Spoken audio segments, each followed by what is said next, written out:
come to order.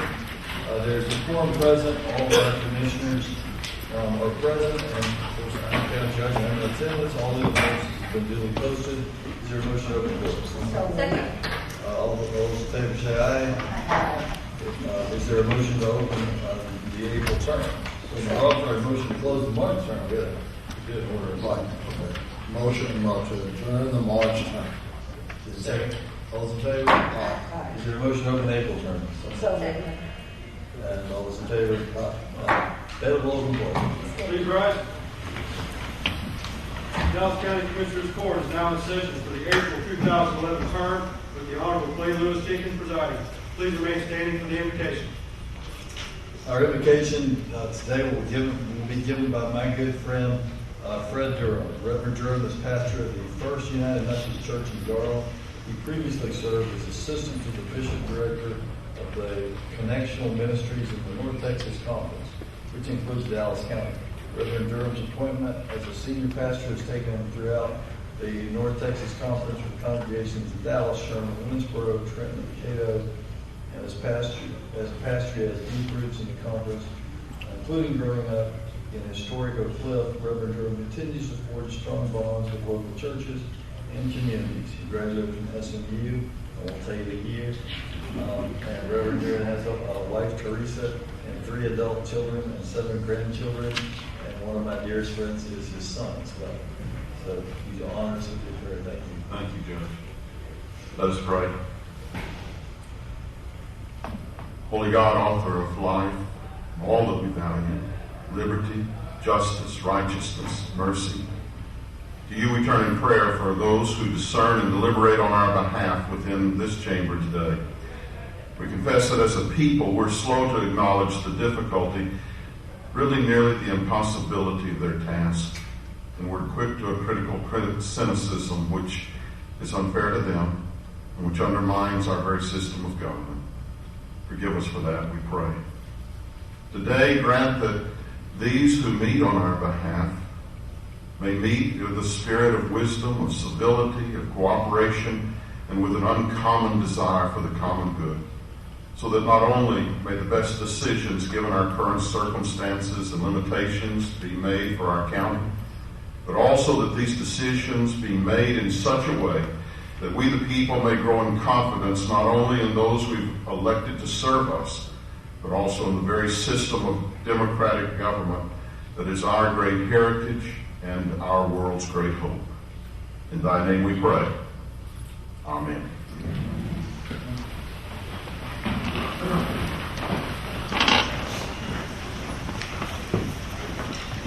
Welcome to this meeting of the Dallas County Commissioners Court. We'll be considering items on our official agenda, recess to the court's informal work session, and we'll hear from registered speakers. We'll then reconvene in closed session to consider items as allowed by law. We have 3 resolutions this morning, and the first one is from Commissioner Dickey. Commissioner Dickey. Thank you, Judge Jenkins. And this is a resolution for John Norman, who has served continuously and diligently in the Sheriff's Department for 25 years. Mr. Dorman could not be here today, so I would ask for move for his approval. Second. All those in favor? Aye. Motion carried. The next one is from Commissioner Garcia. Mr. Garcia. Thank you, Judge, members of the audience. I have the honor to present a resolution this morning to La Voz del Anciano, the voice of the elderly. And I'm going to ask the Honorable Kim Garza, and their group to come forward to the podium, please. The resolution reads, whereas La Voz del Anciano, the voice of the elderly, began serving Hispanic 55 and over low-income Spanish-speaking senior community in Dallas on August 19, 1976. And whereas it's the only bilingual, bicultural, non-profit organization in the Dallas area whose primary focus is serving the needs of an estimated Latino elderly population of more than 50,000. Whereas located in the heart of the inner city in West Dallas, their mission is to empower and connect seniors of Dallas County, mainly Latinos, to education, technology, health, and social services, collaborating to enrich the entire community. And whereas, due to their limited English language and literacy skills, the Latino elderly have been underserved in the delivery of health, welfare, and other social services programs by governmental entities. And whereas La Voz del Anciano holds bi-weekly small group study circles focusing on personal growth, education, language, to allow for socialization as well. They offer referrals for a variety of services, particularly to the Latino elderly, such as translation, social services, assistance, medical, and legal referrals. Now, therefore, it be resolved that Dallas County Commissioners Court officially does recognize the nearly 35 years of work of La Voz del Anciano has done in the Dallas metropolitan area for senior Latino citizens and wishes its continued success in its future endeavors. So moved, sir. All those in favor? Congratulations. Ms. Lagos, Honorable Garza, if you want to say anything. Thank you very much, Dr. Garcia and the Commissioner's Court. Many people do not know who La Voz del Anciano is. It is the voice of the elderly. As it's been stated, we have been in operation for 35 years. La Voz del Anciano is at 2828 Fish Trap Road in Dallas, Texas. We are at the Multi-Purpose Center, and we do everything that Dr. Elba Garcia just read, and more. We work, and we're very honored to be here and to have the proclamation. I'm going to let Mr. Trini Garza say a few words, and then if she would like. Thank you. Thank you, Sylvia. I'd like to just add that I was with Girl La Voz for 7 years, from 2001 to 2008, and I'm privileged now to have Celia Lagos as the new executive director. They brought me on the board of directors, so I'm serving on the board of La Voz del Anciano. I'm also serving on the senior press commission that Dr. Garcia appointed me when I came up. And as lately, for your information, I've been elected as one of the 7 silver-haired legislators from Delaware County. So I'm privileged to serve in the capacity. So I feel work with the effort, and I'm waiting for Dr. Brian to join us.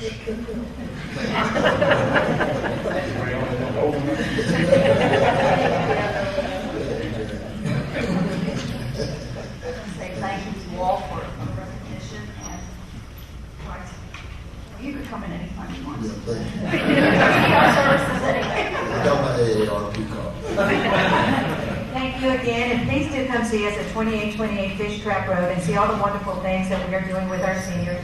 We have dances at least once a month, so if anyone wants to come dance with us, please do so. Our seniors would love to dance with you. Thank you very much. Well, they dance every I got it now.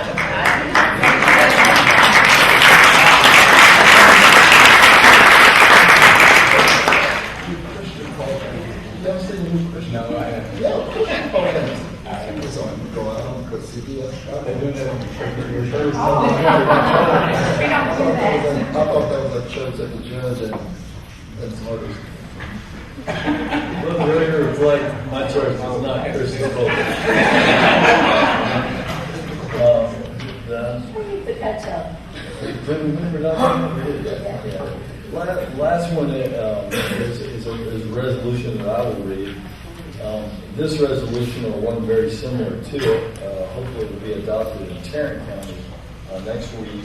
As the members know, Judge Self from Collin County and Iowa, he spoke on the NTTA sunset bill last week, and I believe we have some form of consensus with the 4 counties on how to move forward to achieve the objectives that all parties are interested in achieving on that.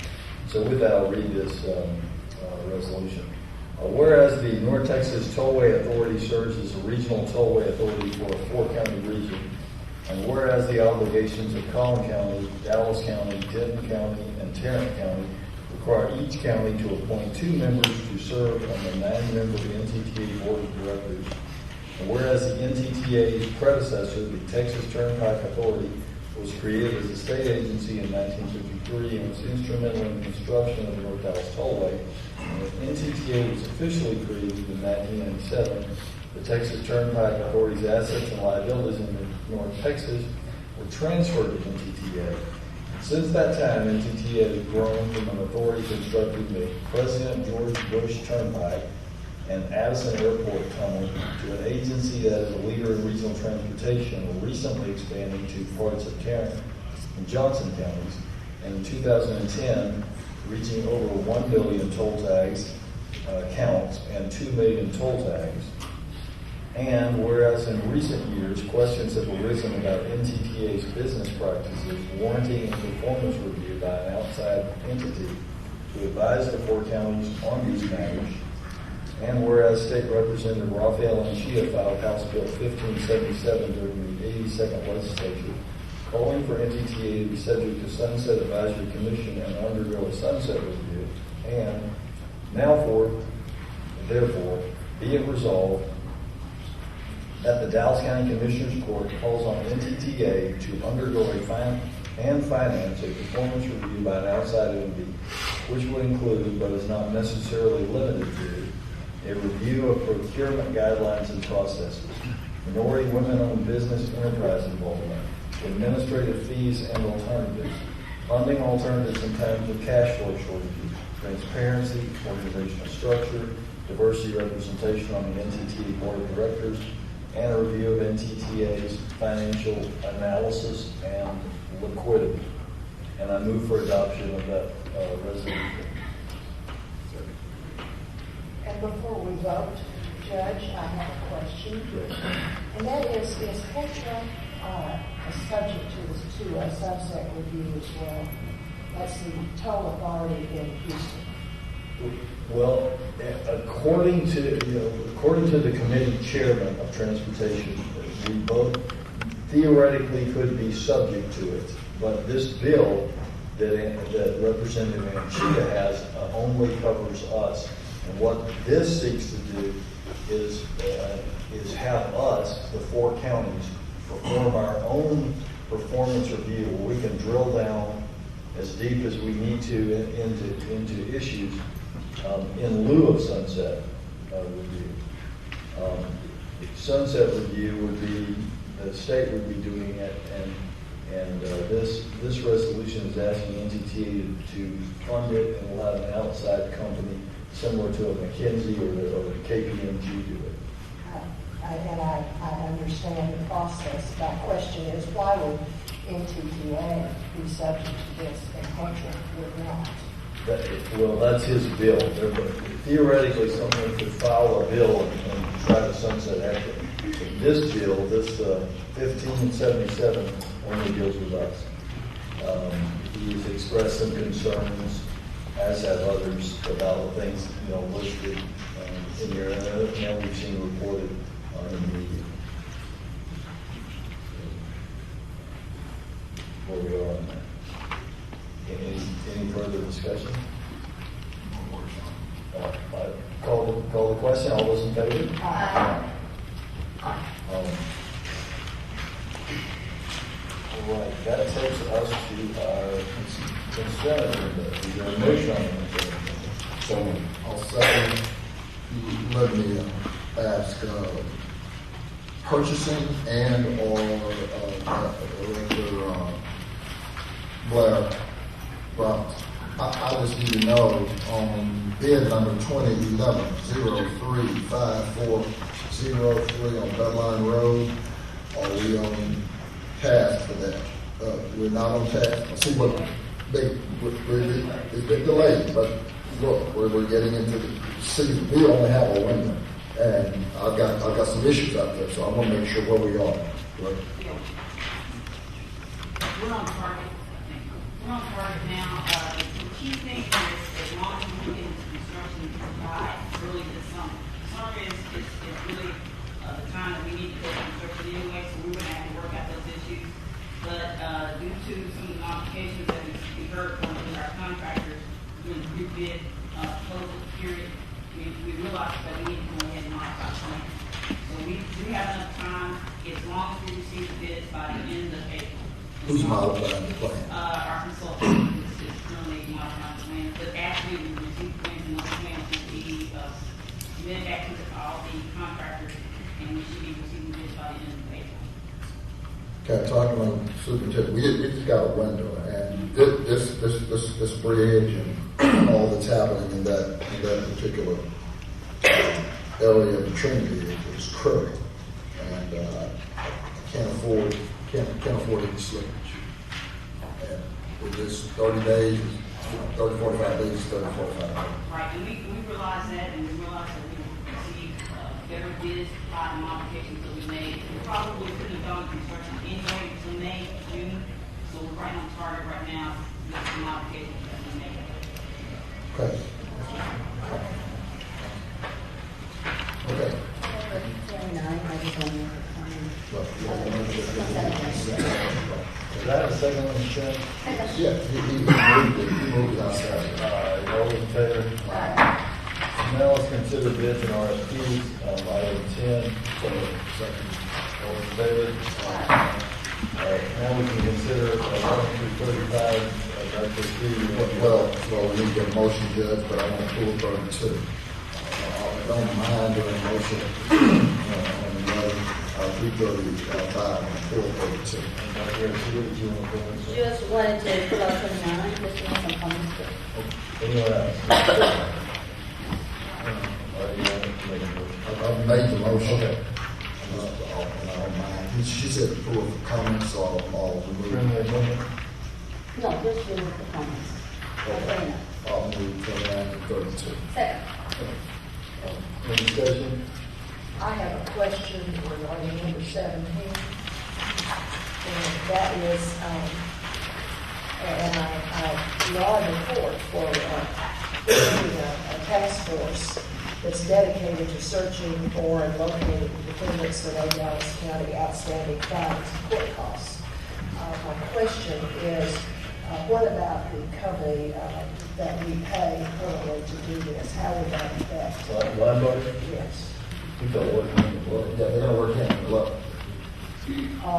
Well, if, according to this, we have a very large number of outstanding fines that they haven't been able to pick up.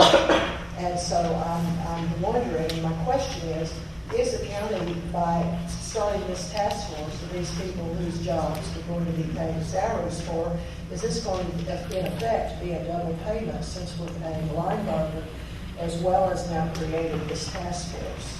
I can respond to that. The legislature, a number of sessions ago, added on the fee for any type of outside collection agency to add that in addition to whatever the fines and cost is that they collect. The Dallas County does uses multiple tools in order to collect them. The courts use community service, time payment loans, warrants.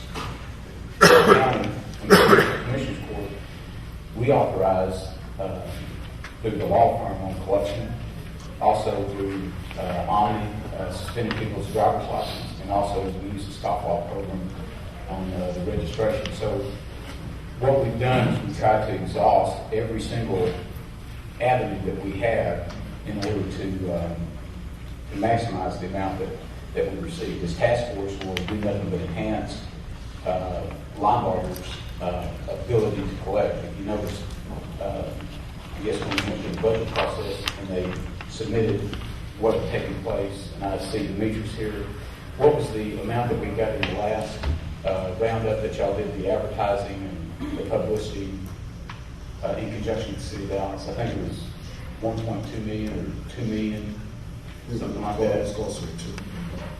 Closer to that, and we had an increase of about 24% in the prior 2 years. Right. So they'll be working hand in hand, so it'll be advantageous to have that done. And what is the amount of outstanding fines that we're looking at? There's a couple of things over probably the last 18 years. It's probably 110 million. But this is 60 million that we is a collectible amount. I think this is an initiative on the part of the court and budget. These individuals are already in place. And basically what we're saying, since this court has embraced performance-based budgeting, and we have a deficit, We're saying to these officers, in conjunction with working with Linebar, to create a strike force team whereby they have a certain designated force that assists Linebar in trying to make sure that they can, in terms of their performance, value themselves into the next budget process. And should it prove itself between now and October 1st, then there's a plan by this court to move forward into the next budget year with a similar kind of production schedule.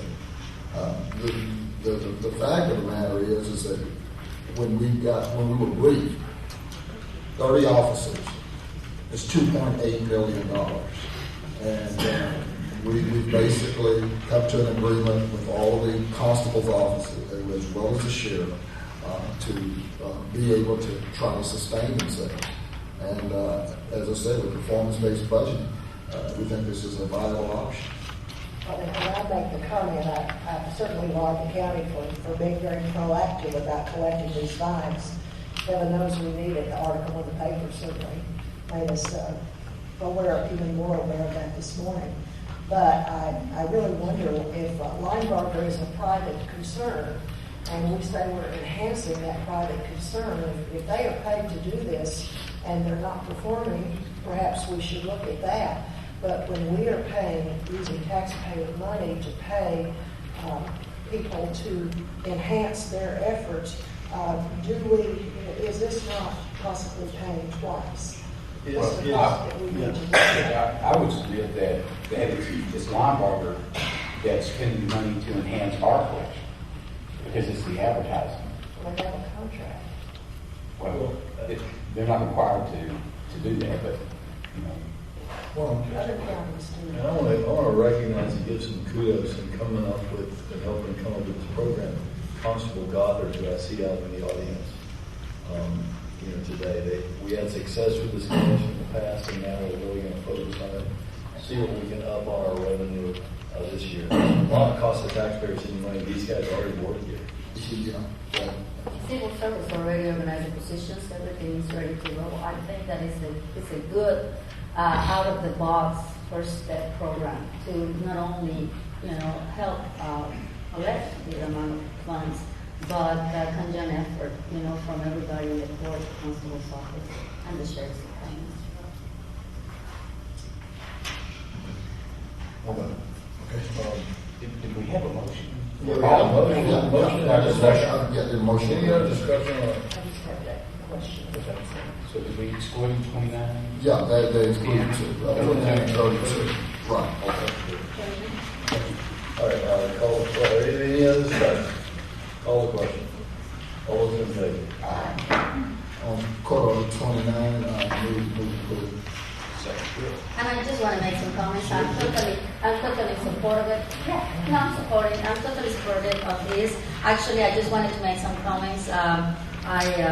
About the Dallas County Health and Human Services Department. They've been doing an outstanding job. Just as you all have seen, we've been moving a lot of their projects in the last 2-3 agendas, and we will continue to do that. But this is an effort to outreach the community, which is always something that is very important for me, to be sure that the community knows what are the services that are offered out there in our Dallas County Health and Human Services Department. This is an item, colleagues and members of the audience, that is going to do some outreach, media outreach, specifically radio. And I've been told by Mr. Thompson that it's going to be a diverse group of radio stations, different languages, so everybody that can have an opportunity to hear what are the services that we offer. So with that, with great gusto, I move for, the motion is already for approval in second, so I'm delighted to go in the second.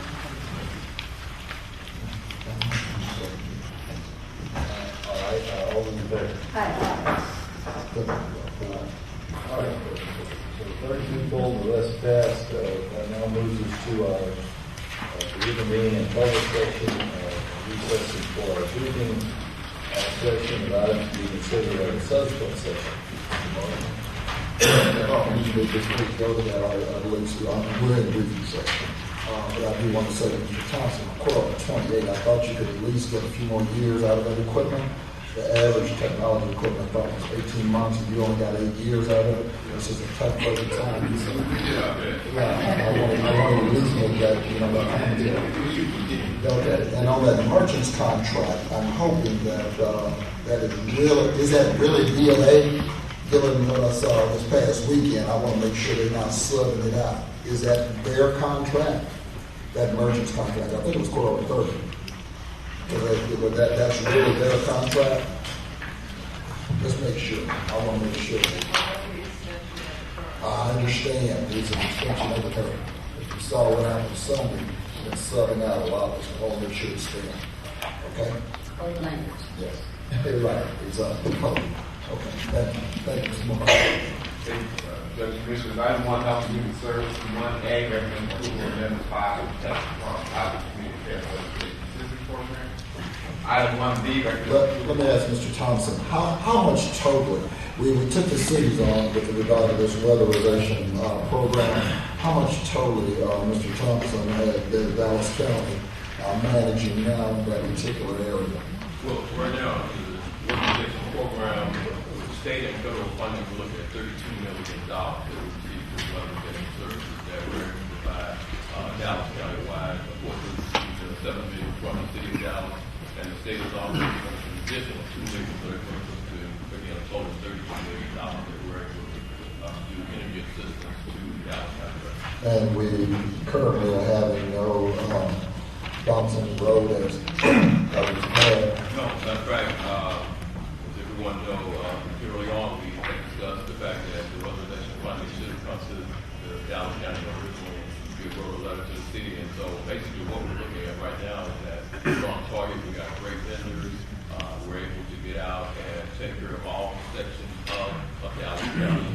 And some of the court members have put that information on their website and getting increased calls. So we really appreciate the fact that Dallas County residents are reaching out to weatherization services. and we still maintain that being superior in all of our audits, no instances. We've passed all of our audits. We've not had any issues. We've been reviewed probably under the microscope more so than anyone. Weekly, always reviewed. So basically, we've done very well. We've not hesitated like that. Congratulations. Thank you, sir. Item 1B, recommend approval of fiscal year 2011 Ryan White Treatment Extension Act Part A allocation with the Department of State Health Services. I wanted to make sure I mentioned I stepped up to the court on this particular issue that is going before the state legislature in terms of reduction of the HIV medication. That's a concern. We haven't seen any issues. For budget purposes, I don't want to get misinformation sometimes. It doesn't have any impact on the county. Well, not on the county, but it does. I read that, and when I read the bill, it could have tremendous impact on Parkland. And so, whether it's out of the right pocket or the left, it could continue to have some real impact on it. So I do want the court to be aware, Judge and Mr. Martin, we need to bring it up this coming Friday in our legislative briefing, and we need to ask Parkland what is the possible impact with regards to that legislation already, because that's who it's going to do. Item C and D, those questions on the formal agenda. Item 2, juvenile, 2A, request ratification of the application for the criminal justice division for the juvenile drug court program continuation grant. Item 2B, request ratification of the application for the criminal justice division for service substance abuse treatment continuation. Dr. Smith, did see, I know we got another one coming up in a few weeks with regard to Medlock and detention facilities, but I think all the court members did get a copy of the audit of the Juvenile Justice Alternative Education Program, and I want to congratulate you. I understand we passed with a 97 flying colors. That was correct, Commissioner, and through the efforts of Dr. Fleming and two of our staff, we were able to list a group to make sure we maintain documentation of no proof for. I kind of mentioned that we were evaluating in 3 areas, level 1, 2, and 3 being direct care services to our youth. In that area, JJAP received 100% of the treatment of our youth at JJAP. Congratulations. Thank you. Commissioner King. sit on the junior board, you've been following the JJT legislation and what they're doing in funding, making it discretionary. Right. We have, and I know Dr. Smith and the judge both, we're very much aware of that. And I think just we have contingency plans with regards to that. Dr. Smith? Absolutely, thank you, Commissioner. Some of the areas are concerned, so we have voiced our interest, but we are looking at alternative options should it come to fruition. So we've looked at, several areas in terms of cuts from 10 to 10% across the board. So we looked at. Are the school districts involved in those plans at this time? I know at some point we probably can't. Right, well, yeah. Because it's going to affect us in certain areas from discretionary and mandatory, so we're going to have discussions with them in regards to the mandatory commitments.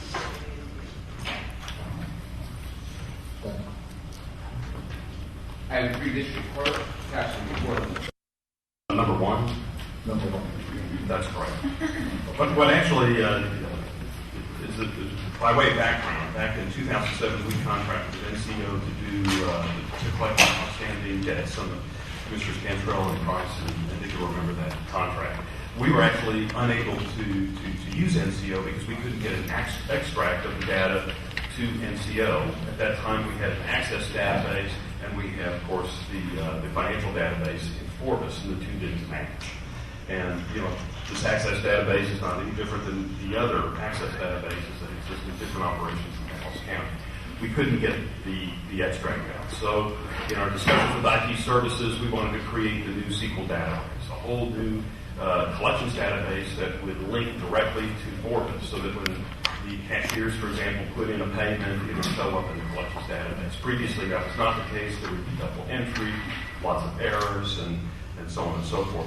This actually turned out to be a much bigger project than anybody imagined. I mean, if you ask me, I think, well, how hard can it be to do an extract? Well, 3 years later, we're still working on trying to create this system. We have actually been doing it. In September of last year, we finally rolled out the new SQL database. We felt pretty strongly that everything had been corrected. We liquidated the access database, completely shut it down, and we're ready to rock and roll with the new database, which would enable us to do the extracts, print the letters that we use for collections. That actually did not work. It did not work properly. When we produced the letters, we would get kind of bizarre financials that would show up in the letter. We would send a letter to Susie Cream Cheese, and she owed $500, but we'd be telling her she owed $5,000. The letters were so inaccurate that there were systematic problems with the database. What that meant, of course, for us is that we were no longer able to print letters. And those letters are an important way in which we, as an individual becomes eligible for our collections program, that we are notifying this individual of how much they owe and how much they bring in, and to create our payment plans. By the way, we use the database, that collections database, to create the payment plans that people use to get this money that we collect. We have been working on that. Have been, ever since September, October, November, December, through March. We were pretty confident it would finally work. We ran sample letters. They, of course, turned out beautifully. And in, I think it was the second week, is that right, Virginia? About the second week of this month? First 2 weeks ago, we ran a batch of 18,000 collection letters for the first time since September. That is an awful lot of mail. Since that time, it's been going pretty much gangbusters. We've raised $129,000 in collections alone over the last week, for a total of 850 payments. So we're back kind of going in the direction that we need to go. It's still very, very busy over in felony collections as people are responding to these letters. So part of my intent today was to kind of notify you that the letters have gone out, that we're back to collecting those outstanding debts. Things are actually working. We do continue to have a few reporting errors that do not actually affect the validity or the integrity of the financial data that's going on for the letters. So those are continue to be some outstanding issues with this new collections database, but it is working again, and we are actually collecting those funds. I can't tell you how frustrating it has actually been over the last 3 to 4 years. It's been almost 4 years since we actually started the NCO project in June of 2007 to try to get this up and running. And the fact that we are finally able to have a stable collections database is very important. The juvenile collections database went down in 2006 and stayed down. That was an access database that was not usable for an entire year. This criminal collections access database went down 3 months ago. We don't support access, those access databases here in Dallas County. We don't support them if they go down. It just cripples our ability to operate. So we did pretty much had to move forward in order to have a stable platform that was reliable and that we could continue those collection efforts. Mr. Fitzsimmons, I appreciate your efforts. I know that you have tried to be proactive ever since you've been in office on this. And I read in the paper today about felony fines not being assessed at the rate that they were in the past few years. So it appears we have a double problem. One is the collections, and the other one being the number of fines, the amount of fines collected. So I'm glad on your end that you're really looking at this. I must speak. I had nothing to do with that article. It was kind of surprised me this morning to see it called. But it's like it's fortuitous sort of your day. I wanted to say that we had an old IVR system that would over the period of time we were actually the last 6 months we were trying to get the system up and running. The old IVR system crashed. We haven't been able to repair it. One of the things that we will be doing, because we've been so focused on this particular effort, we're now focusing our energy in trying to get the IVR system back up and running. Our plan is to go ahead and do the contract with Global Connect, which is what the county clerk is using, the IVR product that the county clerk is using. And this is a way in which we're putting out telephone calls to remind people, hey, you need to come in, you need to pay a lot of those old debts. Currently, you don't get those calls. You owe a debt to us. You're not, you don't hear from us. You're not getting a telephone call. It's just that added effort that gets people coming through the doors. To your particular point, I did produce, and I shared it with the budget office, and Virginia on my staff has actually spent the last couple of weeks compiling some stats on collections. Obviously, we can't collect what is either not being assessed or what is being waived. And I did give this to the budget office. My concern, Dr. Noyes actually brought this to the attention, I think, several weeks ago at a budget hearing, and that is the number of waivers. And one of the things that when we set somebody up, the people who really pay us, but the fellows that really pay us are people on probation. And if you go to TDC and when you get out, you get back on the bus and they drop you off in downtown Dallas, it'd be real nice if you came by our office and actually set up your payment plan. But, frankly, that's just not happening. So it's the folks that are really on probation. Those are the folks that are really, making their payments. The people we really are counting on to pay their fines. Court fines are really important because we take 100% of that. Court costs, we only take about 33%. The rest goes to the state. So we take about 100% of those fines.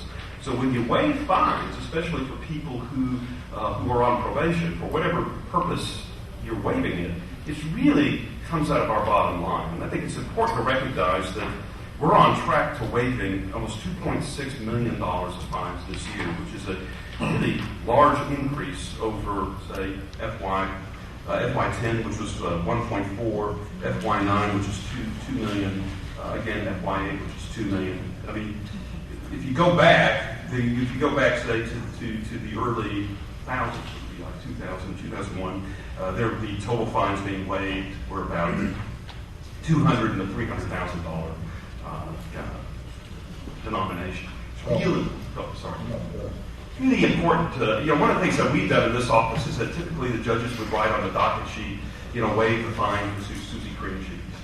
So, she's just a malefactor, but she would waive her fines. And what we did is we stopped honoring those. In my opinion, and we had a discussion with the district attorney about this, the docket sheet has no legal standing. If you don't write an order and order me not to collect, I'm not going to honor a docket sheet. You there's got to be some. In our opinion, too, just in my personal opinion, the district attorney should probably be notified when this is happening so that he can have an opportunity to make the case that this individual should receive a fine. That's the humble opinion of the district clerk's office. But certainly from our end, I no longer honor these docket sheet entries that tell me to waive fees. I believe that I'm statutorily required to collect them unless I'm been ordered by a court not to do so. And so, of course, now people, of course, review those orders, but nevertheless, I just wanted to make sure the court understood that this is actually a significant amount of money out there that we're not able to collect. Well, and if you'll remember last week, 2 weeks ago, my conversation with Judge Lau was just that. In addition to waiving the fines, they're also waiving the probation fees. And so CSCD is crunched because I think that's what Dr. Noyes was right. So it's a wholesale waiving of everything. And I too want to continue to commend you in terms of your office and the ability. I was going to say number 5. I don't know if you were in page 27. If you were trying to say fanatical or what did that last word? I don't think you know. Financial. Yeah, that's financial. Yeah. There is actually a number 9. Former Commissioner Mayfield did challenge me to show. If you remember, we actually took a position in my tax court and then reconfigured it. We did a little reorganization, reconfigured it as an interviewer collector. And former Commissioner Mayfield, challenged me to demonstrate that there would be a corresponding increase in collections in the civil. And over this fiscal year, when that individual started, we actually have had a $44,000 increase in civil collections, which is really pretty great. Part of that is also due to a marginal increase in interest rates that have occurred over that same period. Not that great, but it's still better than less than 1%. We've actually discovered another bank that actually gives us about 1.5. It's One World. Patriot Bank also does that for us. We've got 2 pretty good banks that give us a good. Actually, Judge Gina, you introduced me to those folks. So sometimes just that sort of networking kind of pays off. So we're actually putting more money. Juvenile collections is not as down as it was last year. It was just cratered last year because we collected families, and we take sort of a soft touch. We're not going to go out there to be mean, but it is not as bad as it was. It continues to trend down a little bit, but it's not as bad as this fiscal year. So we're hopeful it will stabilize. But civil collections is actually going pretty well. We're a little happy about that. When we get IVR back up and running, if we get Global Connect in our criminal operations, I would like to. I'm looking at a reorg in my criminal operations. I'd like to. You got to have people to collect, and I know that nobody likes the idea of having more staff or that kind of stuff. I'm trying to work on ways that performance-based will give you what you need. Either they perform or they don't. I like the idea of taking people. When we did that in the civil section, we took an existing position and we pay anyone to be an interviewer collector, but I think it does pay off, and that's kind of what we're looking at. I'd like to add another couple of interviewer collectors to my collections operation in the criminal section just to bring it up. Neutral on the revenue neutral. And speaking of ghosts, his prior, your predecessor, yes, who was working Commissioner Mayfield, how did you compare and stack up? What do you mean? In collections or in operations or in... To his credit, actually, the collections improvement program actually did begin under his tenure. If you look at the stats, the collection stats, you do find that there is, as the collection department is actually created and the improvement program is implemented, you begin to see a corresponding rise in the amount of collections. And it really has. It's gone up even more, if you know. But I think it would be maybe a little grandiose of me to take 100% of credit for that. I think that we have a staff that works pretty hard to bring those funds in, and much of that staff are holdovers from the previous administration. So they are focused on success in collections. They certainly are. And they certainly are working toward that goal. Virginia Etherly, my chief deputy, she's actually going to be going to the collection conferences now. She's actually wrapped her arms around it, and for some bizarre reason seems to be excited by it. So I'm really happy about that. So, she will actually be sending to our collections conference to learn more about it and try to really expand those operations. And District Court, the two positions you see, would those at least be revenue neutral, given the uptake in collections? Hopefully. Like the other position that we took from civil, what happened is that we took an existing position, but it did have to be upgraded in order to have the grade level of interviewing. So in that sense, it wasn't revenue neutral. It did require a person. So you raised $405 million, right? Okay, and then uptick was what, 10,000? It's possible. But at the time, we really didn't know. We didn't have those figures. We surmised that we would be able to collect more. So I think we got the only additional cost was the uptick in their salary? That's right. And he plans on bringing forward, but he wants to bring it forward in conjunction with a reorganization when we finish out the eighth floor. There's a variety of different changes that will behoove us to do it all as one whole swoop versus doing something instead, because the positions are currently active doing something else that aren't available as that reorganization. Good job. Just if I can, Ryan, you might want to give us an update at some point, since we're talking about collections. OCA is going to be coming out with a report that involves the JPs, district clerk, county clerk, those kinds of numbers. We must get the update and we'll discuss that. Office of Court Administration. Yeah. Office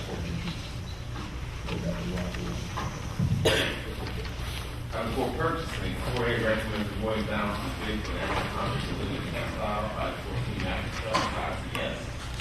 Item 4B recommends approval of RFP and contract limited section service for CSCP. Item 5, information technology. 5A recommends approval of proposed purchase of hardware and installation services for the desktop computer for the civil court and associated departments for the refresh of $292,100 from the allocated technology fund unallocated reserve. At some point in time, and I know we've done a restructuring in terms of IT, and I guess it's the chairman. Mr. Fitzsimmons talked about all that has been going on with that particular migration. I'd like to know, is that kind of an anomaly? Do we have any more out there like that? And if so, we'd really like to know. One of the things Commissioner Kent did ask for was to update the status of all programs. We go through some of that. I'll skip that to you, I think. Okay, yeah. And we will go through some of that, and then Commissioner Kent discuss Okay. So you're reviewing all these, Commissioner, and all these additions to the IT department, and the time that they're going to stay there will be focus of school committee as well. 5B and C, those orders on the formal agenda. Item 6, Commissioner Court Administration recommends funding about $425,000 to transfer to the records building recreation project, final payment outstanding invoices as regard to the flood on the street. Okay. You would not believe you were generating a email at the same time I was returning a telephone call, so I think that matters to God. About payment? Yes. This will not completely, this will help us get to that resolution. You have a partial payment on your formal agenda today. And I notified them just today about that payment number, and you can do that now, Commissioner, 525, yes, sir.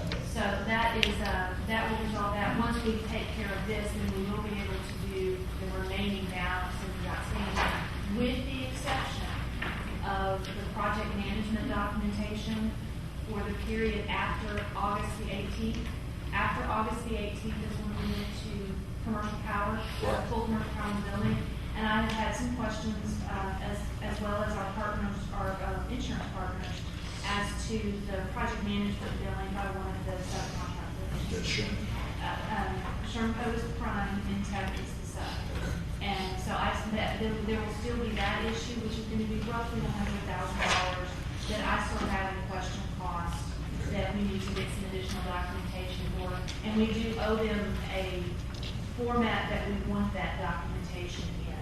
I'm just not sure, the best way to make sure that we feel comfortable of documenting the amount of time that was spent on the project after that switch over. So that it will resolve everything, this will resolve everything else.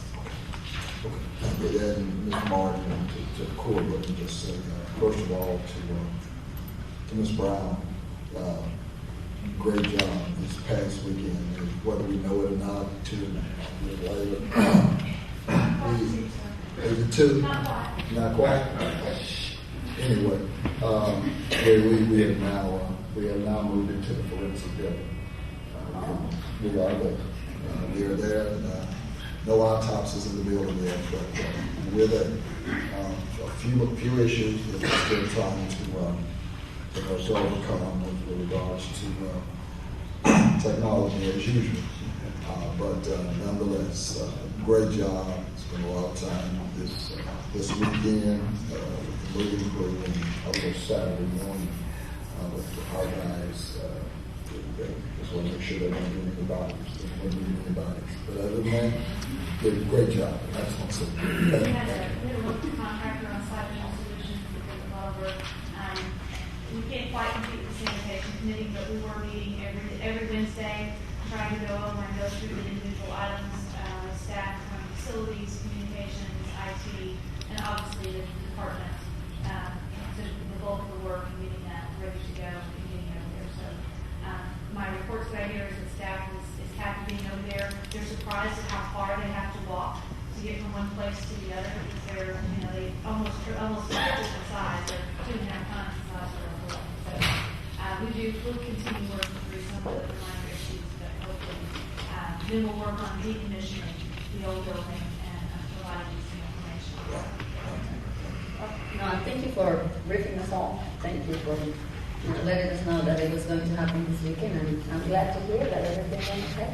It was a good job. We have to measure the length of time by pairs of shoes, not years. Inside the fence. If I go back to town hall, it makes me Last time,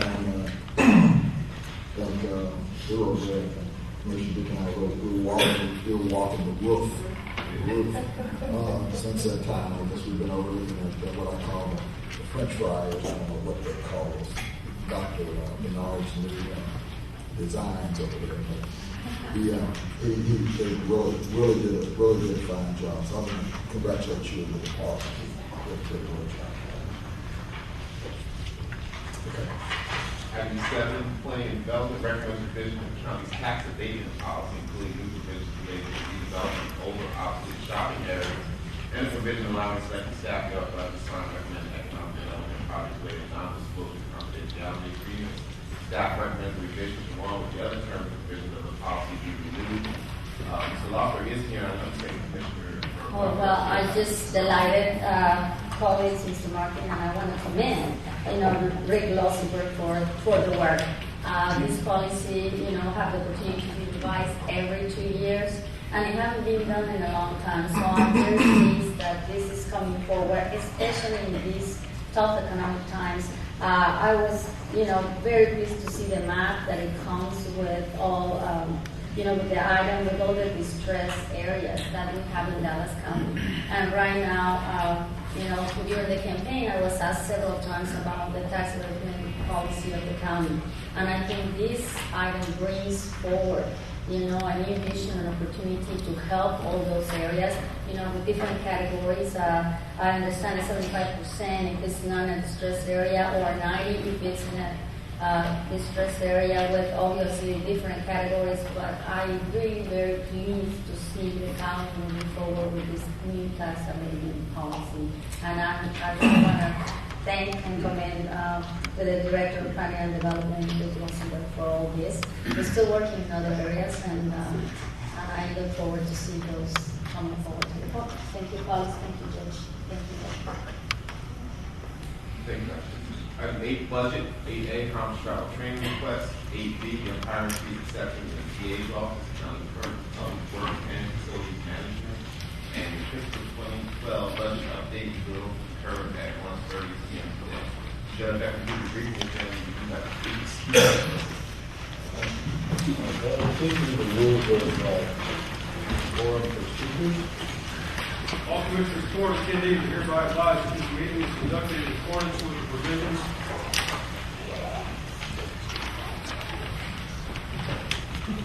of the Dallas County Code, Section 74-71.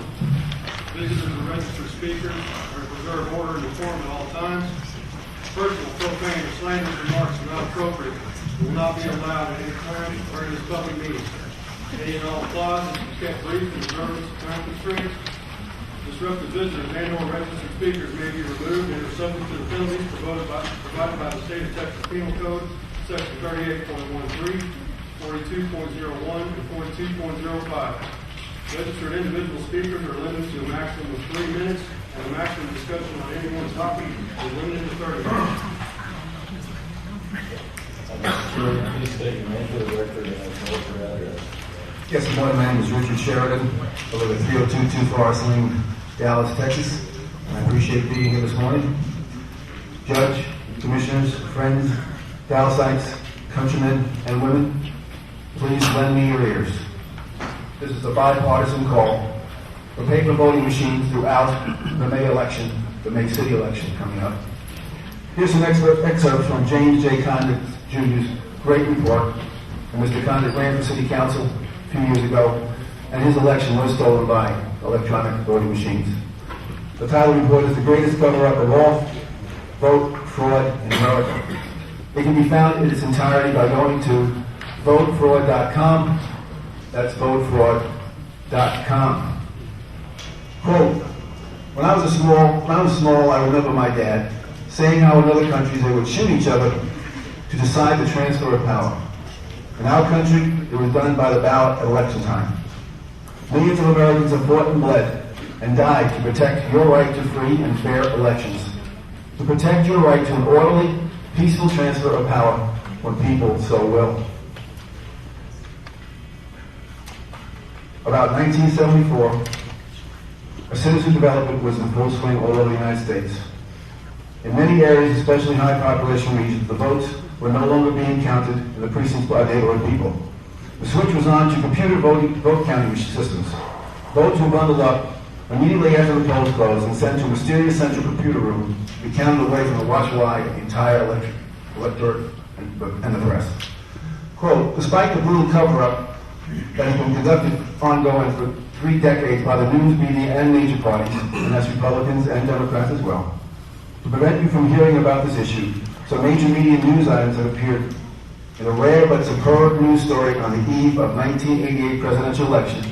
Dan Rather, CBS Evening News, engaged in this exchange with computer expert Howard J. Strauss of Princeton University. Rather, quote, realistically, could the fix be put on in the national election? Strauss's response, get me the job with the company that writes the software for this program. Then I'd have access to 1/3 of the votes. Is that enough to fix the general election? Quote, Judge Richard Niehaus ruled, this was in an electronic vote machine court case in Ohio, there is no adequate and proper safeguard against the computers from being programmed to distort the election results. Quote, one cover story of the New Yorker was the dangers of computerized voting. According to Mr. Condit, India, the world's largest democracy, Great Britain, and Canada have used the paper ballot method all along and still use it today.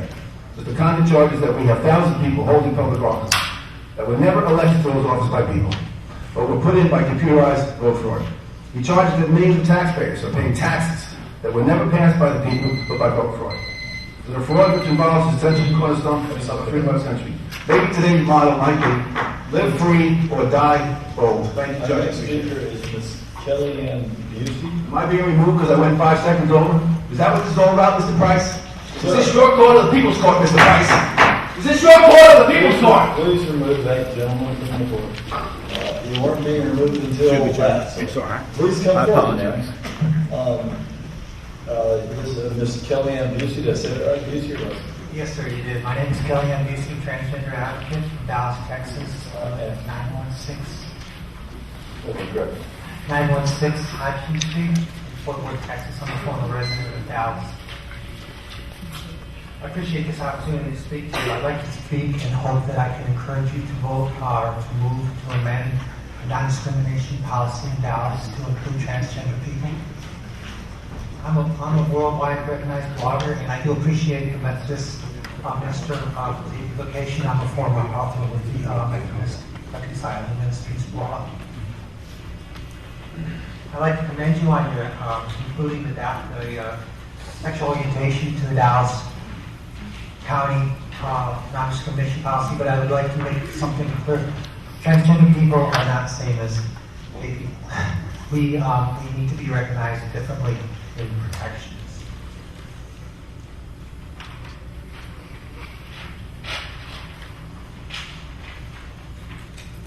The need for transgender people's protections is really is a very important thing. People of color, and especially transgender people of color, are regularly and most viciously attacked. And the reasons why they're attacked is because they live on the streets. We live, and myself, barely live off the street. And the reason for that is, after having transitioned, our legal records show us as having a male name, male identity prior to transition. After transition, those records are public. Without legal protections, without workplace discrimination protections, we don't have any way to live up to our potentials. I'd like to talk about a couple things historically in the Bible. Normally, whenever there's workplace protections brought up, the first thing that is mentioned is that transgender people are relatively new socially. Well, this is not true. In the Old Testament, in Isaiah 56, the Lord was quoted as giving us a place in His kingdom, a special place for those who honor Him. In Matthew, Jesus actually told His disciples right before His ascension. It was like a post-it note. These are who transgender people are. They were called eunuchs at the time. In the subcontinent, we still are called eunuchs. And in Acts, a very successful minister was brought out of Jerusalem onto a desert road. This desert road was the first road less traveled by transgender people.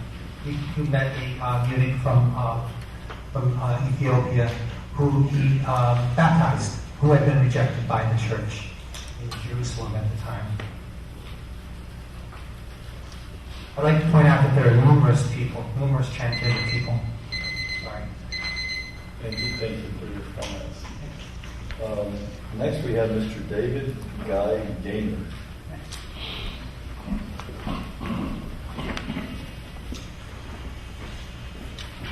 Mr. Gaynor, just remember to state your name and address.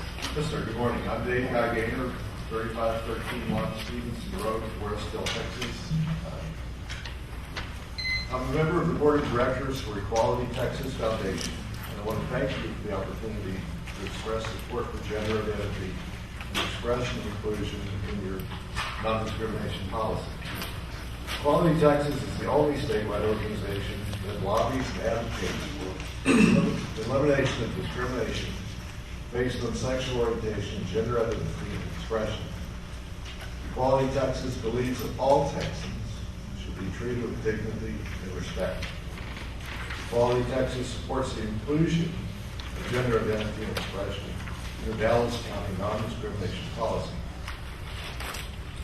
Equality Texas commissioned the National Equality Organization, Glenborough Group, to conduct this random survey to develop a sample baseline of registered voters in Texas on 12 different rights as they pertain to lesbian, gay, and transgender citizens. This first ever statewide poll clearly shows that 70% of all Texans who vote support prohibiting employment and housing discrimination for transgender citizens. Over the past 3 election cycles, Dallas County voters have consistently voted for progressive governments at the county and city level. Dallas County is a leader for the other jurisdictions in the area, as well as across the nation. Failure to provide this protection here in Dallas County will certainly influence other organizations to leave it out as well. Other entities within an area, such as the City of Dallas, Dallas ISD, the Dallas-Fort Worth Airport, and commercial organizations have included not only sexual orientation, but gender identity and expression in their policies. Texas was founded on the ideals of individuality and hard work. No Texan should have to live in fear of losing their livelihood or their home because of who they are. I thank you for your time, and I ask that you favorably vote for inclusion of gender identity and expression in your policy. Thank you.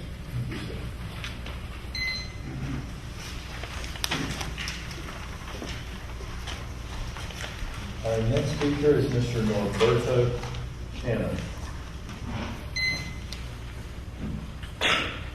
Mr. Cannon. All right, our next speaker is Ms. Pam Caldwell.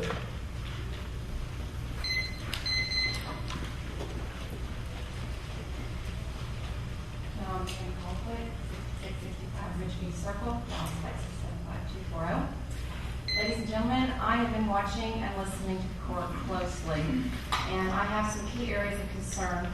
First of all, the $33 million shortfall for the coming fiscal year.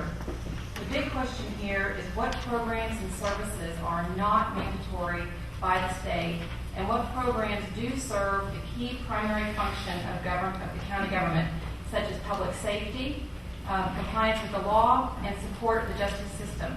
Last week we discussed cutting funds for constables and sheriffs, which would generate $3 million in savings. That is the biggest proposal yet, but still addresses less than 1/10 of the shortfall. And I guess that doesn't include 10 or 15 sheriffs that we have every Tuesday here for taking the court. Clearly, there aren't enough opportunities for these kinds of strategies to balance the budget.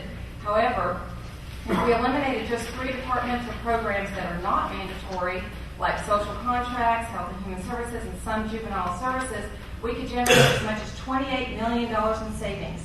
It's not easy, but these are the cuts that have to be made and that should be made.